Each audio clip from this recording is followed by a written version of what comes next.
18h, 19h, 100% rugby sur France Bleu La Rochelle. Daniel Gimeno. Deuxième mi-temps d'entre 100% rugby, on parle de National 2, on parle de Cognac en souffrance par rapport à son budget. Le président Jean-Charles Vicard nous rejoint dans un instant, Didier Brugier également pour faire le point sur la situation. Salut mon Didier! Salut mon Daniel, et comment il va mon Daniel? Toujours en forme, hein? C'est bien, il faut, tu sais. La vie est tellement fragile et tu ne le sais que trop, mon bon Didier.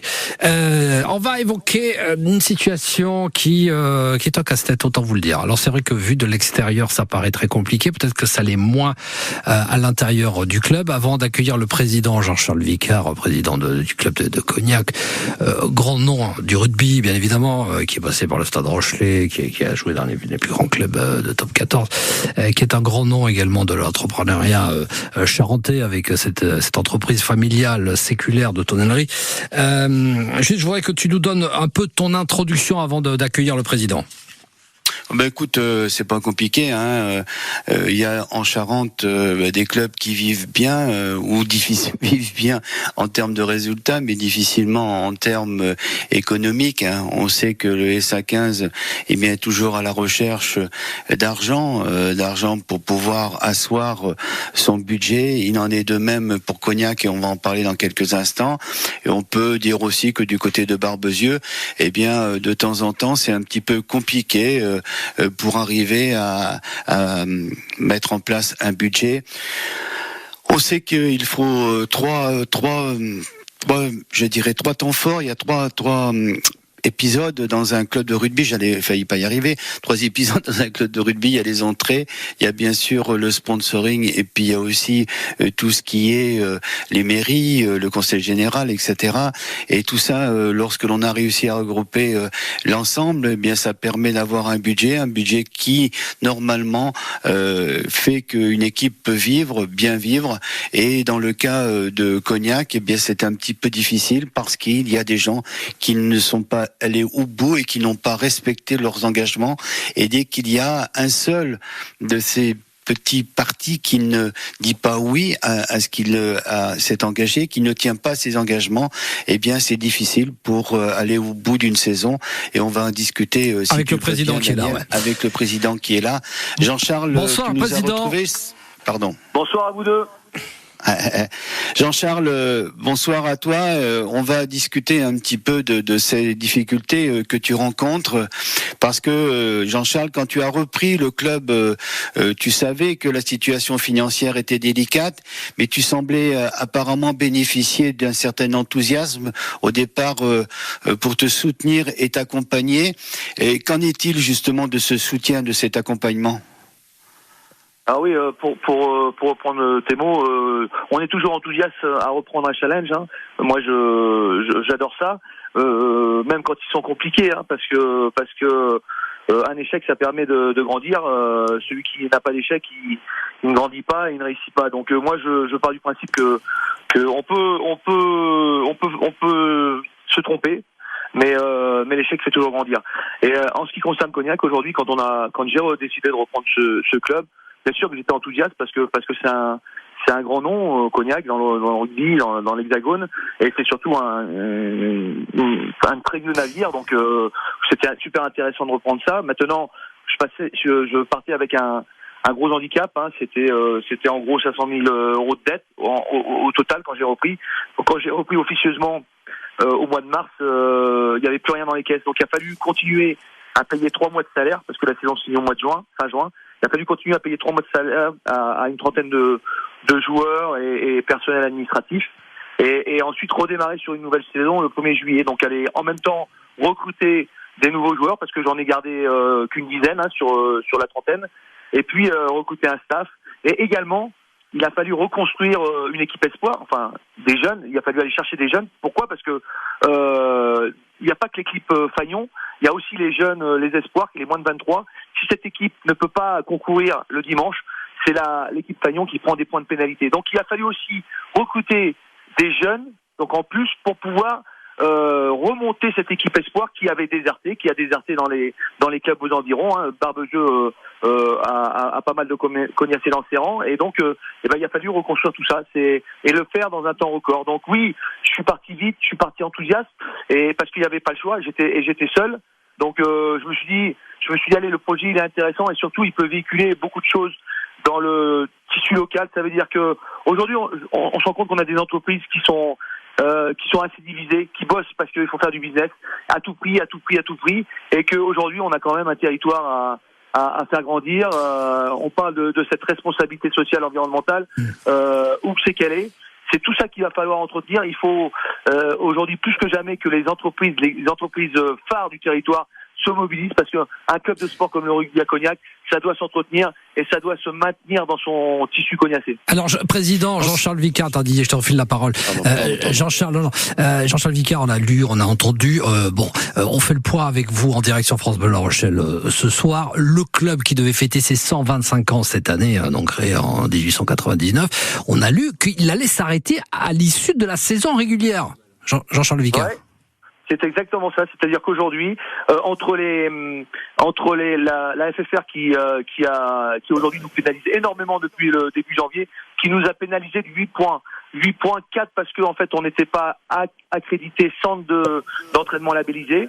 Mais ça c'était les prédécesseurs qui n'avaient pas fait leur job, qui nous ont pénalisé 2 points parce qu'on n'a pas présenté les comptes à l'heure au 15 octobre. Mais au 15 octobre, les comptes étaient tellement sombres qu'on n'a pas pu les valider avant la mi-décembre. Donc pénalisé de 2 points et pénalisé de 2 points aussi parce que l'entente Saint-Jean-Cognac n'a pas été bien prise en compte par la FFR, qui nous a encore rajouté 2 points de plus. Ça veut dire qu'avec 8 points, on passe d'un statut de 5e à début janvier à un statut d'avant-dernier. Donc c'est compliqué d'aller chercher des partenaires en ayant autant de points de pénalité comme ça à endiguer.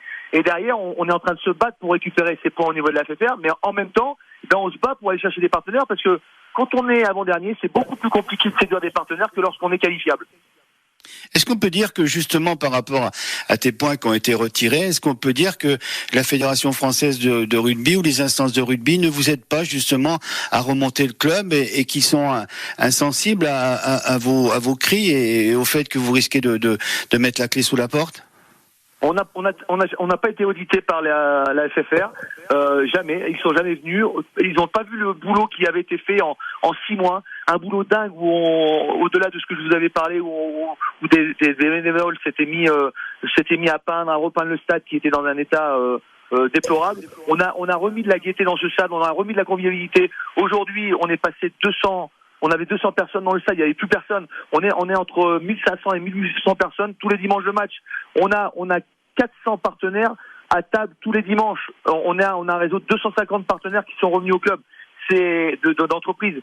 C'est énorme. On a créé un engouement sans précédent. Et les gens aujourd'hui n'ont pas envie que ce club s'arrête, que ce soit des partenaires, des bénévoles ou des supporters ou une partie du peuple cognacé. Ils ne voient pas s'arrêter ce club. Donc aujourd'hui, on n'a pas suffisamment d'aide. Je suis trop seul. J'ai eu plein de bonnes nouvelles avec des entreprises que j'aurais jamais imaginées. Et par contre, celles sur qui j'aurais pu compter, elles ne sont pas là. On continue à faire le point avec Jean-Charles. Didier, on va faire un petit point musical. Jean-Charles Vicard, qui nous fait l'amitié d'être avec nous en direct sur France Bleu La Rochelle pour parler de la situation de ce club qui devait fêter ses 125 ans cette année, qui est en grand danger, puisque vous l'avez compris, le président de l'USC, Jean-Charles Vicard, ne peut plus seul alimenter la pompe. Il lance l'appel aux partenaires. Vous avez écrit d'ailleurs au maire de Cognac, au président de l'agglo, du département, de la région, à la députée ainsi qu'aux principaux partenaires. Il faut vous aider dans ce plan sauvetage, et il y a encore peut-être des espoirs. En tout cas, c'est ce que vous nous direz dans un instant, Jean-Charles Vicard. On va être optimiste avec vous, et on est au plus près, bien évidemment, de ce club historique, et on se retrouve avec Didier Brugier également qui a plein de questions. Jean-Charles Vicard, le président de Cognac, est avec nous. France Bleu La Rochelle, en mode 100% rugby jusqu'à 19h.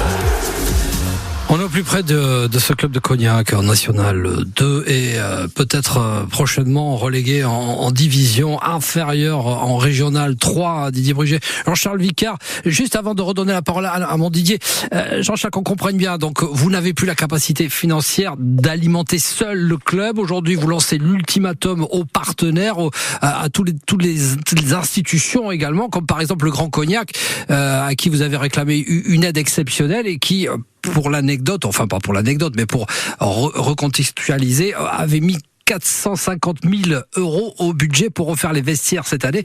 Mais ça va servir à quoi finalement s'il n'y a plus de club, Jean-Charles Vicard? Exactement, vous avez tout dit. Alors au-delà de ça, c'est que ces 450 000 € devaient servir à rafraîchir des vestiaires qui devaient être par ailleurs détruits 1 ou 2 ans après parce qu'il y avait un projet de stade. Ce projet de stade de rénovation, il a été refusé. Moi, je l'ai refusé parce qu'on ne peut pas rester dans ce stade de Cognac puisqu'il est dans un endroit classé avec le parc François Ier qui est à côté. Donc l'Adréal ne veut rien qu'on fasse. On peut pas construire. On peut pas agrandir le réceptif pour nos partenaires. On est bloqué. On peut pas mettre plus de 400 partenaires à table dimanche, alors qu'aujourd'hui on aurait des capacités d'en mettre 600. Donc c'est des manques à gagner. Donc en fait, j'ai aussi cette problématique que les gosses aujourd'hui, parce que c'est quand même ça aujourd'hui qu'il va falloir se prévaloir, c'est-à-dire qu'on a des gosses, on veut développer la formation, on veut développer le social par le sport, et on n'a pas de terrain d'entraînement. Il faut que les gosses y aillent s'entraîner dans les banlieues de Cognac. Chez Arnouzot, le terrain il est quasiment impraticable parce qu'il y a pas assez d'entretien. Le contexte climatique, le changement climatique va imposer plus de terrains synthétiques. On va avoir des restrictions d'arrosage l'été. L'hiver, on a trop d'eau, les terrains sont interdits, donc on peut pas s'entraîner. L'hiver, les gosses ils vont en gymnase s'entraîner. C'est juste pas possible. Donc en fait, au lieu de faire ce projet de rénovation dans ce site classé, il faut déménager. Moi, j'ai apporté un projet, un pré-projet au Grand Cognac, et je suis sûr qu'il y a des choses à faire si jamais toutes les institutions, les entreprises du tissu local se mettent ensemble. Et pour la formation de nos jeunes, et ensuite pour la formation des plus grands qui peuvent ensuite partir jouer à plus haut niveau, c'est-à-dire au SA15 ou après à La Rochelle, parce qu'ils auront été correctement formés. Et aujourd'hui, si on a plus cette formation par le sport, et notamment par le rugby, qu'est-ce que vont faire nos gosses demain? Moi, j'ai repris ce club parce que j'ai vécu des super moments avec mes copains, comme on disait, dans le bus, à l'entraînement, sur les matchs du dimanche. On avait plein d'histoires à se raconter, on en a encore plein. Donc, que vont devenir ces jeunes demain si on n'a plus le rugby à Cognac?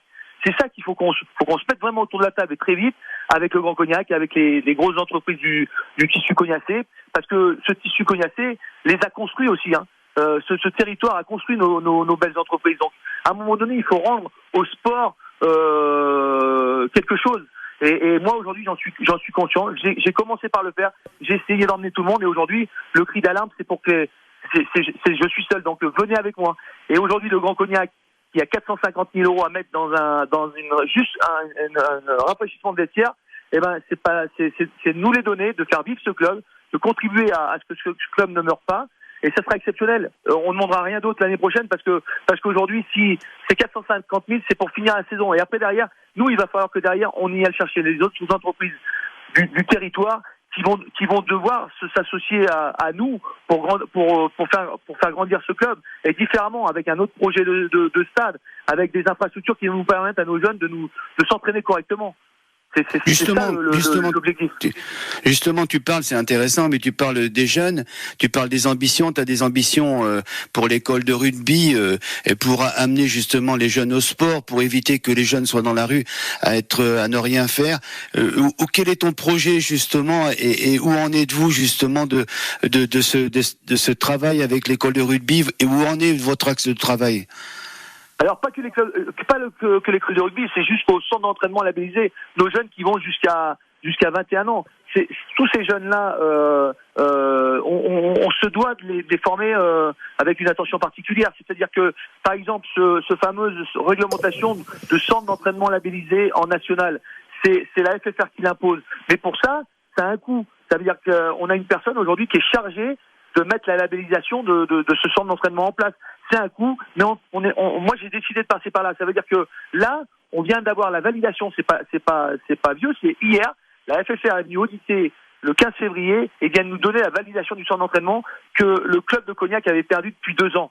Donc c'est déjà une petite victoire, ça. Et ça va nous permettre de récupérer 4 points de la FFR, qui nous les ont enlevés bien trop rapidement d'ailleurs, entre nous aujourd'hui. Mais par exemple, ça montre qu'on a déjà mis le pied à l'étrier, qu'on a déjà ce centre d'entraînement qui va pouvoir permettre d'accueillir des jeunes et d'être formés avec un prépa physique spécialisé, avec du médical spécialisé. C'est pas neutre. Ça veut dire que pour s'inscrire dans ces compétitions, il faut qu'on réponde à des réglementations qui sont peut-être trop strictes aujourd'hui, parce que ça fait débat au niveau national.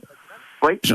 Jean-Charles, parce qu'on va arriver malheureusement à la fin de notre entretien. Je connais Daniel, il va mettre une petite musique dans quelques instants. Oui. Jean-Charles, aujourd'hui tu travailles, on sait que même pendant tes vacances, parce que tu es en vacances, mais même en vacances tu travailles et tu as des coups de fil toute la journée, tu gères les dossiers, tu es en contact permanent avec le club, avec le parti administratif. Est-ce qu'aujourd'hui, tu nous dis-nous la stricte vérité, est-ce qu'aujourd'hui, on peut envisager, je dirais, un retour à la normale, ou est-ce qu'on peut craindre le pire? Est-ce que c'est le pire qui est, je dirais, est-ce qui va être demain la vie de Cognac, la vie de ce club de rugby?